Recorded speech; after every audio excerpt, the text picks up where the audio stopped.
ఆయన పాదముల మీద వేసిన ప్రతి బిల్వదళం, ప్రతి పువ్వు నీకు కావలసినదిగా మార్చగలడు.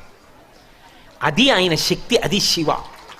శంకర నీకేది కావాలో దానిగా మార్చి తోరణం గడపని పట్టుకునేటట్టు చెయ్యగలిగిన వాడెవరు అంటే శంకరుడు. అందుకే మీరు గమనించండి, లోకంలో దీనికి పరిష్కారం ఏమి అన్నది అందట్లేదనుకోండి, అప్పుడు ఏం చెప్తారంటే అభిషేకం చేయించుకోండి శివలింగానికి అంటారు. ఇక అది బ్రహ్మాస్త్రం, ఇంకా అంతకన్నా ఏమీ ఉండదు.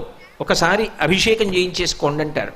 శివాభిషేకం అనేటటువంటిది అంత గొప్పది. శివలింగం చల్లబడడం అంటే బ్రహ్మాండము చల్లబడడమే. ఈ దేశంలో ఆశీర్వచనం ఏమిటంటే మీ మనసు చల్లగా ఉండాలి, మీరు చల్లగా ఉండాలి, మీ ఇల్లు చల్లగా ఉండాలి, లోకం చల్లగా ఉండాలి.